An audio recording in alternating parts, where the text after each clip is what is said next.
DHCP dynamic host configuration protocol. So ये काफ़ी important protocol है, स्पेशली हम लोग जब बड़े नेटवर्क्स के अंदर काम करते हैं तो वहाँ पे आपका जो है इसका इस्तेमाल किया जाता है। बेसिकली इसका जो फंक्शनैलिटी है, इसका जो काम है वो है आपका आईपी एड्रेस प्रोवाइड करना एंड क्लाइंट्स को। अब से फॉर एग्जांपल यहाँ पे आपके पास में जो ए लैपटॉप है, इसके पास में अगर आप जैसे ही इसको कनेक्ट करोगे तो इसके पास में आईपी एड्रेस नहीं होगा, राइट। तो ये क्या करेगा, यहां से एक रिक्वेस्ट सेंड करेगा और वो रिक्वेस्ट जाएगी आपके डीएचसीपी सर्वर के पास, और फिर डीएचसीपी सर्वर जो उसको वापस वहां से आईपी एड्रेस प्रोवाइड करेगा। तो ऐसे में जो है आपका जो कम्युनिकेशन है वो किस तरह से होता है, इन दोनों के बीच में जो है सर्वर, डीएचसीपी सर्वर और आपके डिवाइस के बीच में क्या कम्युनिकेशन होता है, तो इस प्रोसेस को बोलते हैं हम लोग डोरा प्रोसेस, राइट।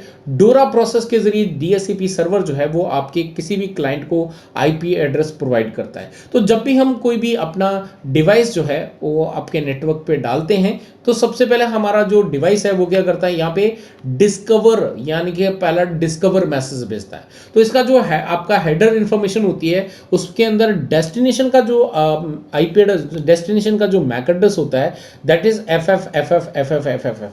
तो यानी कि जो आपके नेटवर्किंग इक्विपमेंट है वो समझ जाते हैं कि वो जो रिक्वेस्ट है वो डीएचसीपी की रिक्वेस्ट है। तो वो आपका जब डेटा पहुंचता है किसके पास में, डीएचसीपी के पास, तो डीएचसीपी सर्वर समझ जाता है कि कोई ऐसा कंप्यूटर है जो आपका नया डिवाइस नेटवर्क में अटैच हुआ है जिसको आईपी एड्रेस की रिक्वायरमेंट है। तो जब वो डिस्कवर पैकेट जो है रिसीव करता है उसके बाद वो क्या करता है, वहां से ऑफर देता है, राइट। ऑफर भेजता है वापस उस क्लाइंट को, क्लाइंट पीसी को, कि हाँ मेरे पास जो है आईपी एड्रेसेस अवेलेबल हैं, मैं आपको आईपी एड्रेस प्रोवाइड कर सकता हूँ।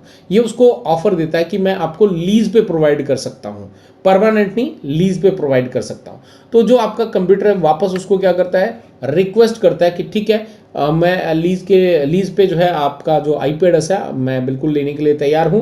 तो जब ये रिक्वेस्ट जाती है वापस डीएचसीपी के पास, तो डीएचसीपी क्या करता है, वहां से फिर उसको एक्नॉलेज करता है, और इस एक्नॉलेजमेंट पैकेट के साथ में वो क्या करता है, उसको जो आईपी एड्रेस देना होता है वो आईपी एड्रेस उसी एक्नॉलेज पैकेट के साथ में सेंड कर देता है। तो जब वो एक्नॉलेज पैकेट आपके कंप्यूटर के पास या डिवाइस के पास में आता है तो डिवाइस जो है उसकी पूरी इंफॉर्मेशन को रीड करता है, तो उसमें उसको एक आईपी एड्रेस मिलता है, और वही आईपी एड्रेस वो क्या करता है फिर अपने एनआईसी कार्ड के अंदर ऑटोमेटिकली अपडेट कर लेता है।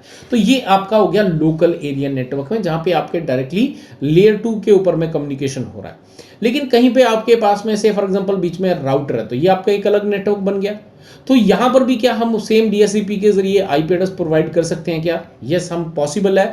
अब यहां पे अगर मान लो ये आपका डीएचसीपी जो है अभी इसके साथ में हमने कॉन्फ़िगरेशन नहीं किया, तो अगर ये आपका लैपटॉप बी रिक्वेस्ट करेगा तो ये राउटर जो है राउटर पे पैकेट पहुंचेगा, तो राउटर क्या करेगा, बोलेगा भाई मेरे पास थोड़ी है डीएचसीपी, तो ये उसको ड्रॉप कर देगा। लेकिन अगर हमने इस राउटर के अंदर एक कॉन्फ़िगरेशन कर दिया, इसको एज अ डीएचसीपी रिले बना दिया, यानी कि इसको बता दिया हमने कि अगर आपके पास में कोई भी डीएचसीपी की रिक्वेस्ट आती है तो उसको कहां से आईपी एड्रेस आपको लेके देना है, राइट। तो ये अगर हमने यहाँ पे रिले बना दिया, इसको आईपी हेल्पर जो कमांड होती है उसके जरिए हमने इसको आईपी एड्रेस दे दिया, तो अब अगर आपका कोई भी नेटवर्क का जो इस राउटर के साथ में जो नेटवर्क है वो कोई भी डिवाइस अगर रिक्वेस्ट करता है डीएचसीपी आईपी एड्रेस की, तो वो आपका ये राउटर क्या करेगा, उसको आगे डीएचसीपी सर्वर पे फॉरवर्ड कर देगा। डीएचसीपी जो है वापस इसी के जरिए कम्युनिकेशन डोरा प्रोसेस का इस्तेमाल करके इस कंप्यूटर को भी आईपी एड्रेस जो है वो प्रोवाइड कर देगा। तो ये जो है आपका डीएचसीपी का काम करने का तरीका है। इसी डोरा प्रोसेस के जरिए ही पूरा डीएचसीपी जो है आपके एक नेटवर्क या मल्टीपल नेटवर्क्स को जो है आसानी से मैनेज कर सकता है।